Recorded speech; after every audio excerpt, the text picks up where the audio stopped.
नमस्कार दोस्तों। देखिए साथियों, आज हम नेक्स्ट हमारे राष्ट्रीय नेता के बारे में पढ़ेंगे और जिनका नाम है विपिन चंद्र पाल। तो ये लाल बाल पाल यानी जो गर्मपंथी नेता थे, उग्रवाद जो पंथ के नेता थे, उनमें से एक हैं लाल बाल पाल। तो ये पाल कौन से हैं? ये है विपिन चंद्र पाल। और हम इनको मानते हैं किसमें? गरम दल के अंतर्गत। लेकिन शुरू के अंदर इतना ज्यादा ये इनका नहीं था, यानी ये शुरू से ही कोई ऐसा नहीं कि प्रारंभ से ही गरम दल के नेता थे। आप देखिएगा इनका जन्म जो है वो 1858 का है, यानी गांधी जी से भी पहले जन्म हो गया था। 1857 की क्रांति के एक साल बाद में इनका जन्म होता है। 1885 में भारतीय राष्ट्रीय कांग्रेस की स्थापना होती है। शुरू में कई सम्मेलनों में भी इन्होंने भाग लिया है। समस्या आती है 1905 में, जब बंगाल का विभाजन हो जाता है। और आगे हम जो राष्ट्रीय आंदोलन वगैरह पढ़ेंगे उसमें हम देखेंगे कि 1885 से 1905 का जो काल है वो एक तरह से उदारवादियों का काल है। मैंने आपको जो लास्ट जो क्लासेस हुई थी उनमें भी बताया था, उदारवादी मतलब ये मानते थे कि अंग्रेज हैं वो अच्छे लोग हैं और वो जब तक यहाँ रहेंगे तब तक भारत का भला ही है। या कुछ उनको कहना होता था तो विनती करना, याचना करना, लेटर लिखना कि साहब प्लीज थोड़ा सुन लीजिए हमारी, इस तरह से अंग्रेजों को लिखते थे। लेकिन 1905 में जब बंगाल का विभाजन हो गया तो उस समय उदारवादियों को एक असफलता के तौर पर देखते हैं, एक असफल नेताओं के तौर पर देखते हैं विपिन चंद्र पाल। क्या आपने 20 साल सब करके देख लिया? आपने इतने अंग्रेजों को लेटर लिख के देख लिए, सब आपने करके देख लिया और 1905 में आखिर ये बंगाल का विभाजन कर ही दिया। उसके बाद से इनका पूरी तरह से जो ध्यान है वो इस तरफ आ गया था कि याचना या इस तरह की जो भिक्षावृत्ति वाली है वो चीज हम नहीं करेंगे। और ये पूरी तरह से बाल गंगाधर तिलक और लाला लाजपत राय उनके साथ मिल जाते हैं। और चूंकि 1905 में जब बंगाल का विभाजन हो गया तो फिर उसके विरोध में चलाया गया था स्वदेशी आंदोलन। और हालांकि मुख्य जो गढ़ था स्वदेशी आंदोलन का वो बंगाली था, लेकिन उसका जो प्रसार है वो दूसरे स्थानों पर भी होता है। तो जैसे आपको मैंने बताया था लाला लाजपत राय वाले जो वीडियो था कि जो पंजाब में उस वक्त नेतृत्व कौन कर रहे थे, तो वही कर रहे थे लाला लाजपत राय। तो अलग अलग स्थानों पे भी नेतृत्व किया गया था। तो सबसे ज्यादा जिसने स्वदेशी आंदोलन को लेकर के और जिनके विचार पूरी तरह से कैसे हो गए थे क्रांतिकारी, तो वो ये थे विपिन चंद्र पाल। और तो जो बंगाल के अंदर मुख्य रूप से जो स्वदेशी आंदोलन चलता है तो विपिन चंद्र पाल की बहुत महत्वपूर्ण भूमिका थी।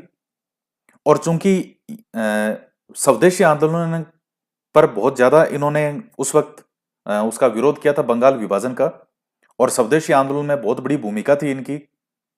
विचार कैसे थे? बिल्कुल क्रांतिकारी।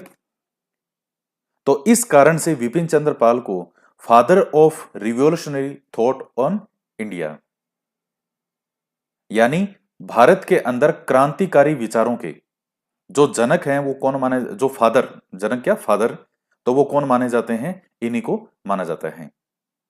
तो ये एक बेसिक सी कुछ चीजें हैं।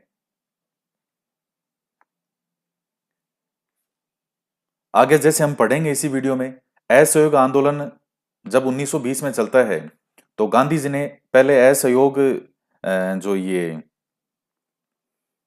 असहयोग प्रस्ताव जो रखा था कांग्रेस के सामने, गांधी जी ने असहयोग आंदोलन चलाने से पहले, गांधी जी का जो वीडियो होगा उसमें पूरा गांधी जी के बारे में जब पढ़ेंगे तब और वहां चीजें आएगी दूसरी। तो उसके अंदर कहीं भी स्वशासन या स्वराज जैसी बातें नहीं थी। तो उस चीज को लेकर के विपिन चंद्र पाल ने यह कहा था कि इसमें इन चीजों को भी ऐड किया जाए, यानी असहयोग आंदोलन के बिंदु क्या क्या होंगे। तो गांधी जी ने जब कांग्रेस के सामने वो प्रस्ताव रखा था कि असहयोग प्रस्ताव के अंदर ये चीजें हैं, तो उस प्रस्ताव में कहीं भी स्वशासन या स्वराज जैसी चीजों का उल्लेख नहीं था। तो वहां गांधी जी का जो है ये विरोध करते हैं और जो असहयोग प्रस्ताव था उसका भी इन्होंने विरोध किया था। तो गांधी जी से भी इनके मतभेद होते हैं। तो अब आगे पढ़ते हैं हम देखिए जन्म कब हुआ था, कहाँ हुआ था? हबीबगंज। और जो कि वर्तमान में कहाँ पड़ता है? बांग्लादेश। तो उस समय का ये पूरा हो गया बंगाल। आज का बांग्लादेश और भारत का जो पश्चिम बंगाल है, इन दोनों को मिला करके, और पहले यानी आज का बांग्लादेश और आज का जो पश्चिम बंगाल, इनको मिला करके और हम उस समय कहते थे बंगाल। तो कई बार हबीबगंज के ब्रैकेट में आपको बंगाल भी लिखा मिल सकता है। तो उस समय का बंगाल और आज का बांग्लादेश। जन्म कब हुआ था? 7 नवंबर 1858। ये 7 नवंबर या ये 20 मई कोई महत्वपूर्ण नहीं है। 1858 में जन्म हुआ था और मृत्यु होती है 1932 में। इसके बाद में कुछ महत्वपूर्ण चीजें हैं। जैसे देखिए, जब अंग्रेज यहाँ आए थे, तो अंग्रेजों ने कई स्कूल जब खोले, तो मुख्य रूप से जहां ये ईसाई वगैरह की इनकी शिक्षा भी देते थे, तो अंग्रेजों की तरफ से जो खोला गया स्कूल था, मिशनरी स्कूल। ये मिशनरी स्कूल है, मुख्य रूप से जो ईसाई थे उनके ही होते थे। तो आरंभिक शिक्षा जो है इनकी वहां होती है। और उसके बाद में स्वदेशी आंदोलन से पहले, यानी 1905 में जो बंगाल का विभाजन होता है, उससे पहले इनके क्या क्या कुछ कार्य हैं, तो वो देख लेते हैं। एक तरह से समाज सुधार के रूप में भी आप इनको देख सकते हैं। विधवा पुनर्विवाह का ये समर्थन करते हैं। कैसे करते हैं? इनका जो पहला विवाह हुआ था, तो इनकी वाइफ जो थी उनकी मृत्यु हो गई थी। और इसके बाद जो इन्होंने दूसरा विवाह किया, तो वो एक विधवा महिला थी, उससे विवाह किया था, ताकि लोगों के सामने उदाहरण प्रस्तुत कर सकें कि एक बार महिला के विधवा होने पर ऐसा नहीं कि पूरा जीवन उसको जो है वो दुखी होकर के, या जिस तरह से पहले ऐसा होता था कि कोई चाहे बच्ची भी अगर विधवा हो जाती थी, उसकी शादी होगी 5-7 साल की उम्र में, और अगर उसके पति की मृत्यु हो गई,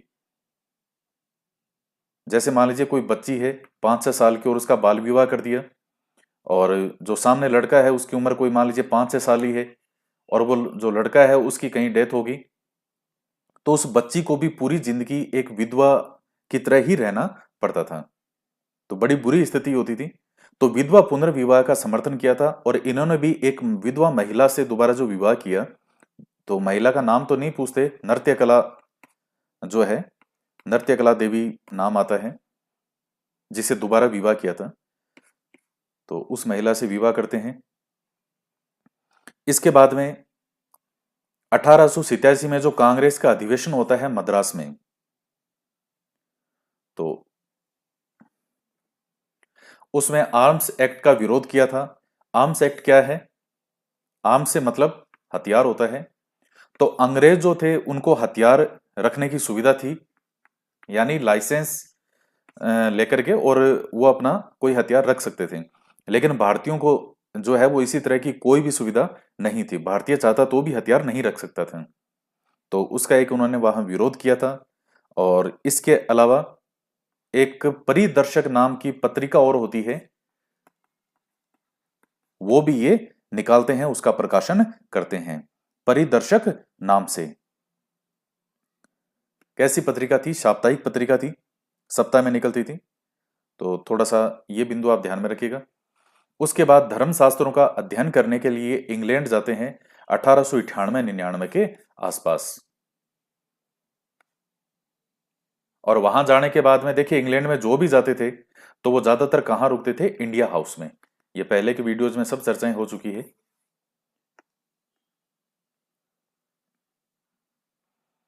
इसके बाद में हम बात करते हैं,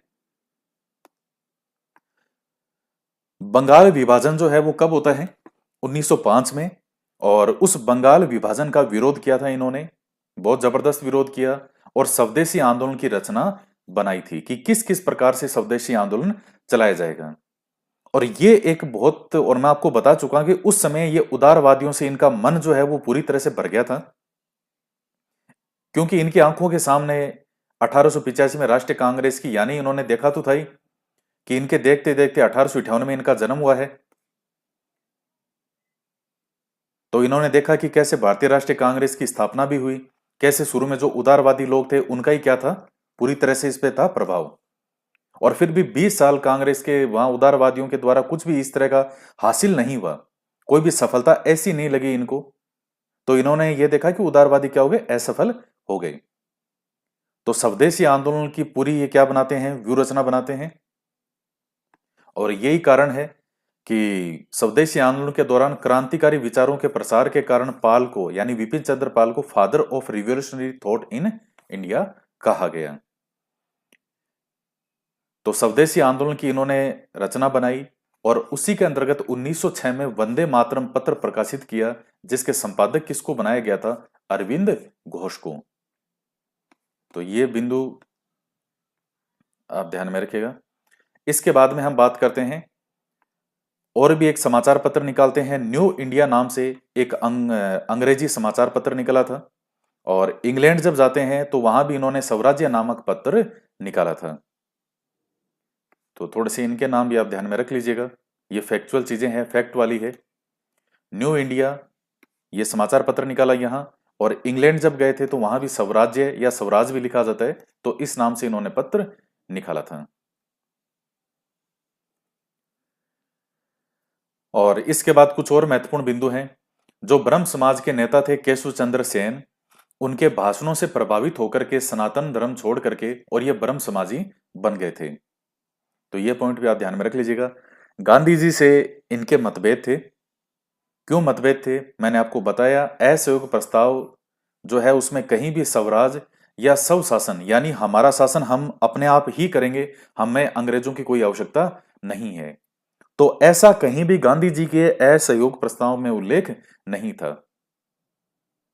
तो हालांकि ये बात आपको बहुत आश्चर्य वाली लग सकती है, लेकिन गांधी जी बहुत दूर का सोच के चल रहे थे। उनको कहीं ना, वो खैर गांधी जी में फिर आगे देखेंगे, वहां वो चीजें फिर यहाँ वापस रिपीट होगी वहां पे। तो और ये कह रहे थे कि स्वराज या और स्वशासन, भाई हमारा ही शासन हो, हमारा ही राज हो, हमें अंग्रेजों की कोई सहायता की आवश्यकता नहीं है। तो उसमें उल्लेख नहीं था कहीं भी असहयोग प्रस्ताव में, इसलिए ये जो है गांधी जी से इनके मतभेद होते हैं और ये असहयोग प्रस्ताव का विरोध भी करते हैं।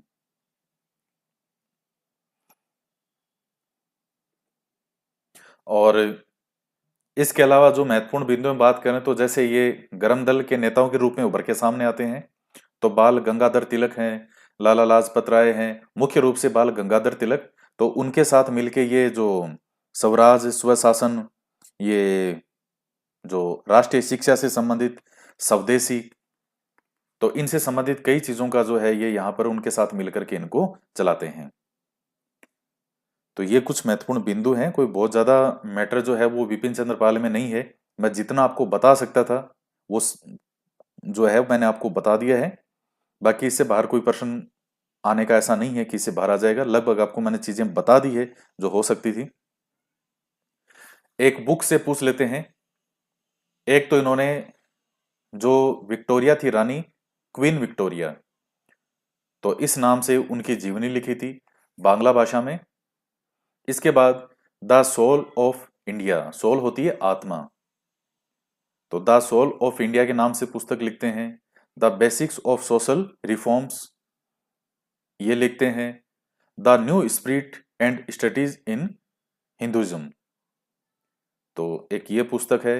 Swaraj and the present situation ये पुस्तक है। इंडियन नेशनलिज्म, तो ये लिखते हैं। मेरे जीवन समय की यादें ये भी इनकी पुस्तक है। हिंदू रिव्यू जो कि इंग्लैंड में इन्होंने लिखी थी जब ये जाते हैं। तो ये कुछ इनकी मेन मेन पुस्तकें हैं। तो इनसे जुड़ी हुई चीजें जो है वो यही है। और 1925 में ये पूरी तरह से संन्यास ले लेते हैं हर चीज से। तो ये कुछ चीजें हैं, आप ध्यान में रखिएगा। तो ये आपका विपिन चंद्र पाल का कंप्लीट होता है। और आगे जो नए दूसरे राष्ट्रीय नेता हैं उनके बारे में हम और दूसरे वीडियो में पढ़ेंगे। तो आज के वीडियो में इतना ही। तो मिलते हैं नेक्स्ट वीडियो में। जय हिंद, जय भारत।